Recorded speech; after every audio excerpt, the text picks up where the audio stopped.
Para sa mga Virgo guys. Virgo, tingnan natin ang inyong message today.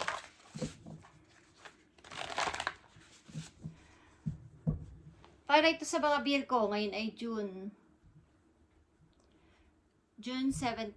Okay guys? June 17, 2025. Virgo.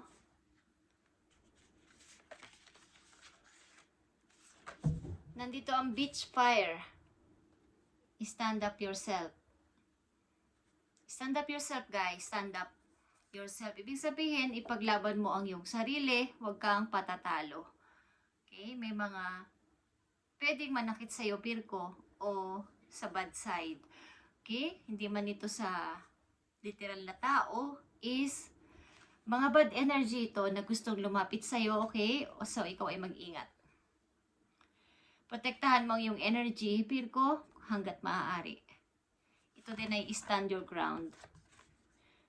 Okay? May mga gusto sa'yong manakit. Okay? Kayo ba ay may nararamdaman para kayong mainit minsan? O kaya ay parang lagi may lagnat or laging mainit yung katawan ninyo. Okay? Maaring may gumagawa sa inyo ng palihim. Just saying. Kaya kayo ay mag-ingat sa mga Virgo. Okay? Something na hindi ko alam kung may nagbabasa dito ng mga maling books galing sa kabaligtaran ni God. Okay? Hindi ko na kailangan pang sabihin. Kay Virgo, kayo ay mag-ingat at ingatan ninyo ang inyong energy. May mga nagagalit sa inyo o something na kayo ay may mga nai-encounter na taong may kinalaman sa ganitong klaseng larangan na sa mga witch. Okay? Yung mga gumagawa na mga bad sa bad side. Okay.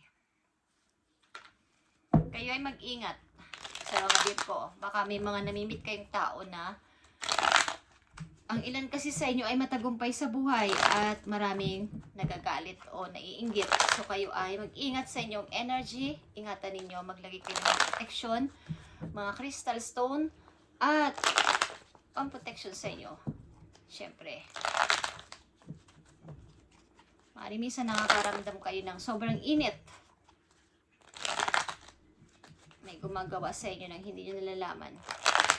Okay, just saying guys. At ito na dito sa message ninyo. Message sa inyo Virgo, I need 4 message dito for you. Kasalukuyan din yung sitwasyon. Bakit nandito ang ganitong klaseng message para sa inyo? Maaaring may nagbabasa dito ng libro na hindi naayon sa kagustuhan ni God. So kayo ay mag-ingat. Okay, ilan sa inyo ay nandito? Ito ang inyong sitwasyon. Temperance, maaaring kayo ay naglilinis sa inyong katawan. Something na may gusto kayong i-fix sa buhay ninyo na gusto nyong mabago galing sa nakaraan. At 4 of Cups din is here. May mga pagdududa kayong nararamdaman maybe sa mga dumarating din na mga tao sa buhay ninyo o sa mga alok sa paligid is ayaw nyo muna itong pansinin. Kumbaga is makikiramdam muna ako. Ayaw ko munang pansinin ito. Kaya kayo ay may pagdududa kung sino man ang nag-aalok o nag-o-offer sa inyo is andito kayo sa sitwasyon na naka-stop muna. Yan, nakikita nyo ba ang 4 of Swords? Ilan sa inyo ay may nararamdaman sa katawan o may panghihina sapagkat hindi ko alam talaga guys kung kayo ay ginagawa ng masama ng inyong kapwa. Okay, at ang inyong emotion ay drain. Kumbaga ay lugmok. Okay, hindi kayo masaya. Tingnan natin ang message po yung Virgo. Sa mga Virgo na nandito sa message, ano ang mga nakaraan ba nyo na pangyayari sa buhay ninyo o bago pa itong kasalukuyan na to, ano ba ang nangyari sa inyong mga routine sa buhay, mga ginagawa nyo sa buhay, at mga nakakasalubong tao. Mukhang ilan sa inyo ay nagkakaroon ng sakit o may nararamdaman sa katawan. So, kailangan ninyong palakasin ang inyong energy. Katulad na sinabi ko kanina, proteksyonan nyo ang inyong energy sapagkat may mga pwedeng gumawa sa inyo ng masama sa bad side.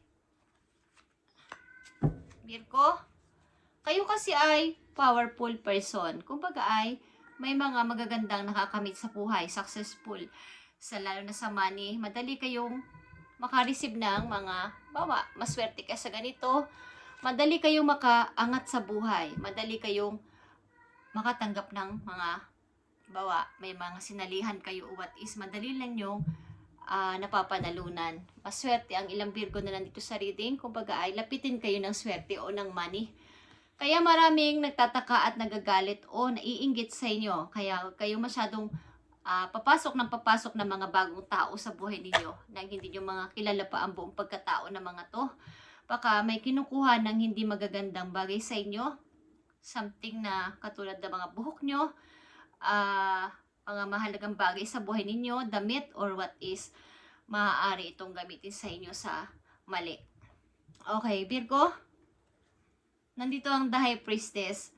Okay. Maaring, bago pa nangyari itong kasalukuyan ninyo na dito is, may mga napagtanto kayo sa inyong isipan, may mga natutunan kayo o na lesson learned kayo sa nakaraan ninyong buhay. Kaya, katulad na sinabi ko, kayo ay nagbabalanse ngayon at hindi mo na agad tumatanggap ng mga tao sa buhay ninyo. But, bago nangyari itong bagay na to na para kayong nadidrain o parang nawawalan kayo ng energy, is may mga namit kayong tao na maaaring gumagawa ng ganito sa inyo sa kasalukuyan.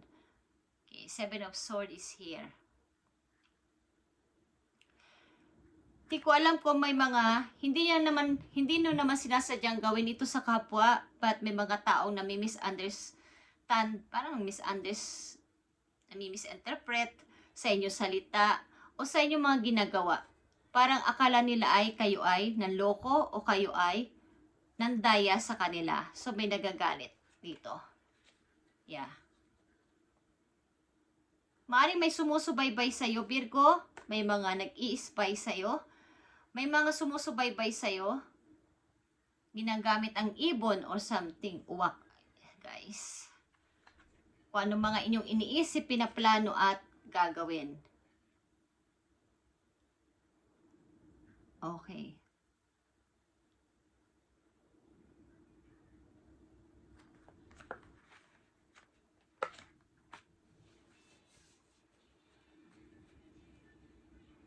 May dalawa ditong Knight of Sword. Kayo kasi ay agresibo. Kumbaga ay, pag ginusto ninyo lahat ay gusto nyo agad na gawin.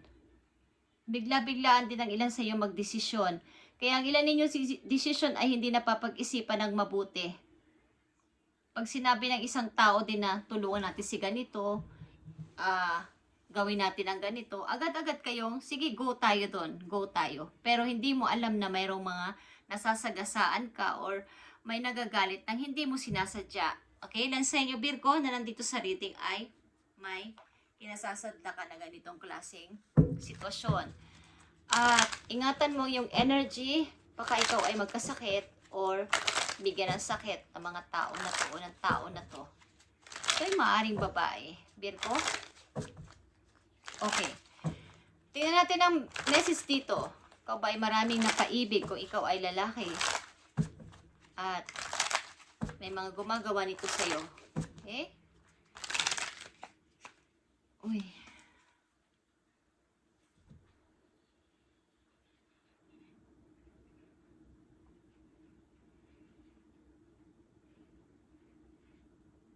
Okay, mag-ingat kayo talaga at kayo ay baka madisgrasya kung saan. Okay?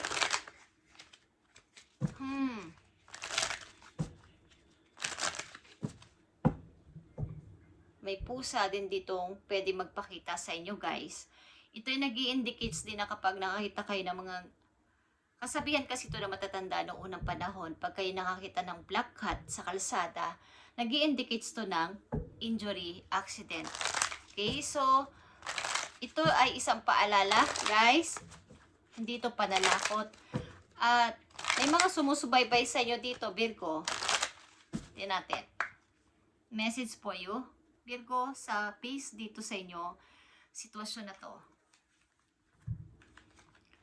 Nandito ang number 14. The rider is a sure sign of good news unless alongside of 6, 8, 11, or 13. May mga good news kang maaaring matanggap din na ito ay may kinalaman sa money o opportunities, Virgo. Wag lang tatapat, hindi lang mapalad ang mga petsang 6, 8, 11 o 13. Okay? Or maaaring ito yung number kung kailan nyo matatanggap ang good news. Pitsa 6, 8, 11 at 13. Okay, Virgo? May mga message kayo matatanggap.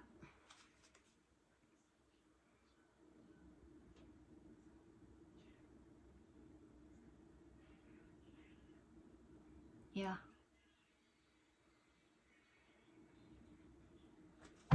May mga nagkagalit sa inyo, guys. Okay? Virgo, ano ang maaaring dahilan bakit sila nagagalit sa inyo, guys? Tingnan natin.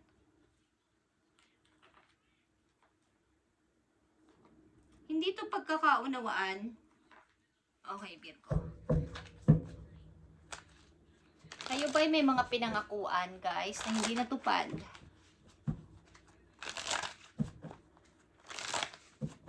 Kayo ay mag-ingat at magbuuin ng, kumbaga, palakasin ng energy, matulog ng medyo maraming oras, palakasin ng energy nyo sapagkat may gumagawa sa inyo ng hindi maganda. Tingnan natin. Ano ang nangyayari dito? Bakit ganito ang nararamdaman ng mga Virgo at ganito ang nangyayari sa kanila? Ano ang maaari mong sabihin sa mga Virgo para magkaroon sila ng guide? Saan nagsimula ito?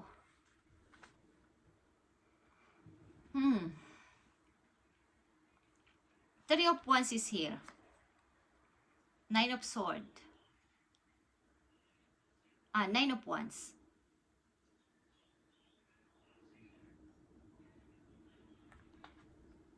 Justice. And the Wheel of Fortune in reverse. Okay.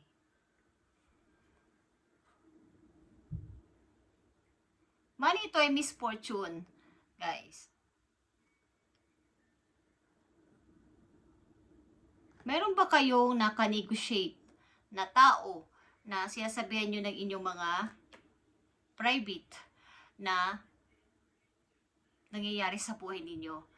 At maybe unti-unti kayo ay nakakaayos na, but ang tao na to ay nananatiling naghihintay sa inyong promise. At sinasabi niya na miss, yung kanyang opportunity na hinihintay ay parang na-miss o hindi mo naibigay o hindi mo natupad yung promise mo after nang tayo ay naging close, after kitang payuhan about dito, payuhan na maging malakas ka, Virgo, payuhan na alisin mo yung limitasyon mo sa sarili mo, is iniwan mo ako sa wala. Okay? Iniwan mo ako sa wala at naghihintay sa wala. Napakatagal ng paghihintay ko dito after kitang subukang i-comfort, after kitang subukang palakasin ang loob dahil mahinang-mahina ka, is iniwan mo ko sa wala. Nasaan ang justice for me? At yung opportunity na to ay parang naglahom, parang bula. Parang wala yung promise mo. Okay? But ikaw ay nagpapakasaya. Nakikita kita. Nagpapakasaya ka at maayos ang buhay mo. So, tingnan natin to, Virgo. Linisin mo ang iyong sarili, Virgo. Magpalakas ka at something na protektahan mo yung sarili. Sa mga Virgo na nandito sa reading, ito ay general reading, but kung hindi to para sa inyo ay para ito sa ibang Virgo na ganito ang sitwasyon, guys. At ito ay binibigay na message sa inyo para kayo ay magkaroon ng guide. Kayo ba ay nagyoyosi? Okay, lang sa Virgo nandito. Parang ginagamit ang isang pusporo dito, pansinde, para mainitan kayo. May nararamdaman ba kayo mainit? Paminsan-minsan. Guys. Tingnan natin ang message for you, Virgo. Ito ba na ipaalala sa inyo? Anong dapat ninyong gawin sa sitwasyon na to, Virgo? I need 3 messages dito for you.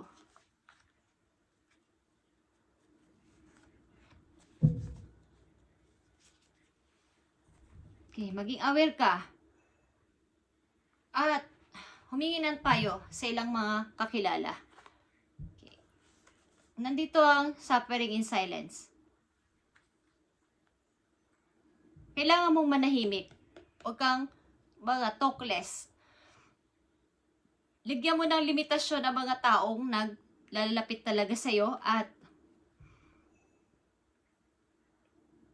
maring iwasan mo muna ang mapagsalita ng mga privacy mo.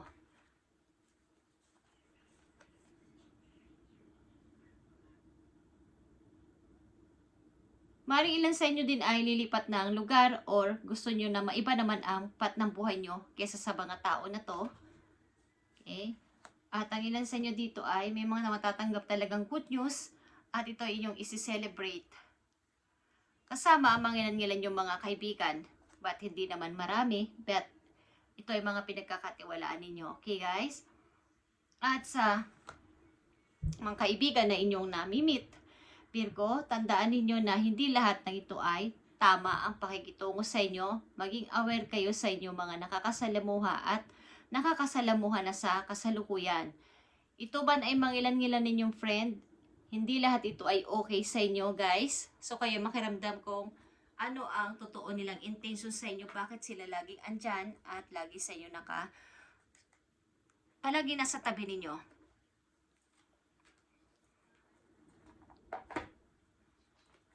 Nakikita kasi nila ang inyong mga matatagumpay na ginagawa at matalinong pag-iisip sa, lalo na may kinalaman sa pera.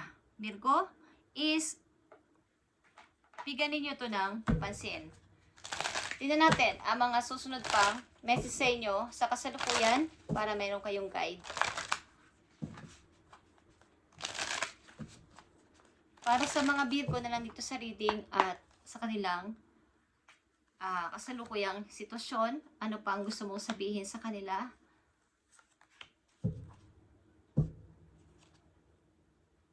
Okay. Madali ka talaga makahanap ng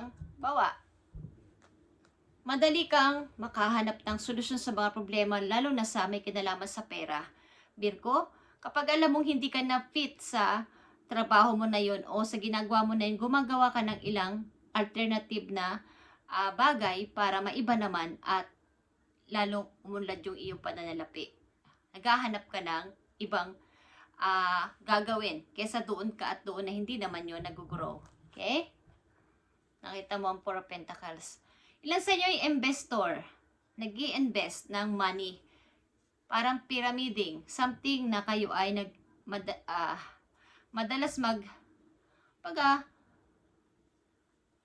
ramdam nyo kasi sa sarili nyo doon kayo sanay, bihasa, o matagal na kayong ma-experience sa ganong klaseng sali sa mga ganong klaseng pag-i-invest.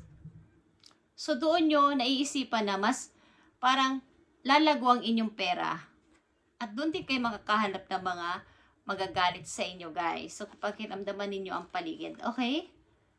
And the star is here. Meron kayo something na wish kay God, kay universe na sana or hope so. Sana kung sakasakali ay ganito ang gusto kong mangyari. Okay. Kayo ay lagi nakalingon sa positibong pamamaraan about sa pakapirahan. Ang mindset nyo ay puro kapirahan. Almost, maraming percent ng inyong nasa utak ay pagpapalago sa pera. Sa mga Virgo, ay madali rin kayong lapitin kayo ng swerte. Kumbaga, sa mga tumataya sa ganitong klaseng mga larangan, hindi naman masasabing, kumbaga bigla na lang kayong tataya, bigla na lang kayong mananalo. Madali kayong makakuha ng money sa madali din paraan. At yun ang gustong gayahin ng iba sa inyo, guys. Kaya kayo ay mag-ingat at huwag masyadong magtiwala. Silipin natin ang inyong career and finances sapagkat ito ang inyong hilig. Parang habit ninyo ang magpalago ng pera. hindi sa inyo nauubos ng energy dahil dito. Kung how nyo pang mapapalago ang inyong money, kung mapapataas ang inyong ipon. Okay. Silipin natin ang inyong career or finances, Virgo. Okay, the office is here. Nagtatrabaho ba kayo sa office? Think about careers like secretary, assistant, office manager, or other office jobs. Siguro ito talaga yung gusto ninyong trabaho sa inyong nagagawin sa hinaharap or sa inyong kasalukuyan. Ito yung inyong ginagawang trabaho. Sa loob ng opisina, ito yung kanyang ginagawa. Okay? Maaari din kayong maraming ginagawa dito. Nag-overtime kayo kaya gusto nyo talagang mapataas ang inyong sahod or mapataas pa ang inyong position sa trabaho. Kaya madalas kayo ay gabing-gabi na kayo umuwi o dinadala nyo pa sa bahay ang trabaho ninyo. Think of the greater good, not just yourself, to achieve a better outcome. Okay. Laging ito yung inyong nasa isip. Yung mapabuti yung gagawin ko para, kumbaga, tumaas pa yung aking sasahurin. Maaari talaga kayong lapitin na maraming tao na para yung may mga grupo na para bumuo ng ganito, organization, something na mga samahan na may kinalaman sa marketing. Kailan sa inyo? At ito yung inyong gusto. All the tools you need to increase your income are within your reach. Great things are coming your way soon, Virgo. Kaya mag-ingat ka sa iyong mga makikilalang tao sapagkat may mga misinterpret sa iyong salita at baka akala nila ay nagpa-promise ka but hindi naman matutupad. Galing ito sa iyong talent.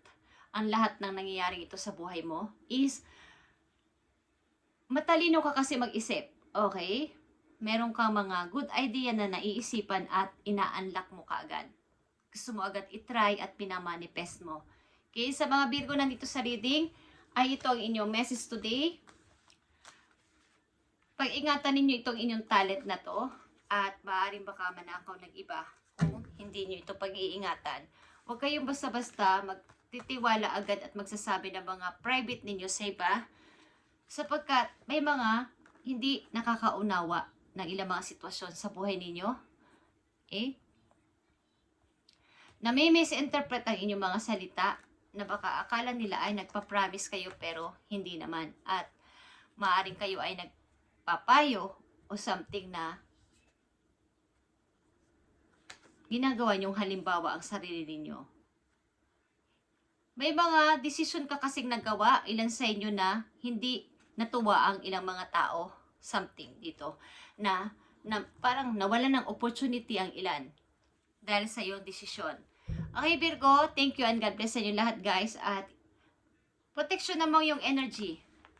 Baka ikaw ay nagkukulang na rin sa tulog at mapunta sa pagkakasakit ito kung hindi ka magtutulog or mag-iipon ng lakas sa iyong katawan. Kumain ka ng maayos at palakasin ito. Guys, Virgo, hindi masama mag-ipon ng pera at magtrabaho pero yung nauubusan ka na ng energy ay magtira-tira ka sa iyong sarili para naman sa susunod na mga araw, buwan, taon, pandarating sa buhay mo na ikaw ay magtatagumpay pa ay malakas ka. Okay? Huwag kang basta-basta sugod na sugod kapag ikaw ay siguro, ang ilan kasi ditong Virgo ay natutuwa kapag sila ay pinupuri. Kaya, the more na mga tao ay ikaw ay ino-honor at para kang hero, ikaw ay tuwan-tuwa. Pero, ang kabaligtaran nito at balik sa iyo ay pagsasakripisyo mo. Okay? Mari ikaw ang nauubusan ng energy at lakas dito dahil sa iyong pagpresenta. Okay? Thank you, Virgo, at mag-ingat ka sa bababaeng iyong makikilala o nakikilala na sapagkat baka ginagawan ka ng hindi maganda, guys, at ginagamit ang fire, something mainit. Okay? Posporo. At may uwak. May pusa. Okay, guys? Thank you and God bless, Virgo.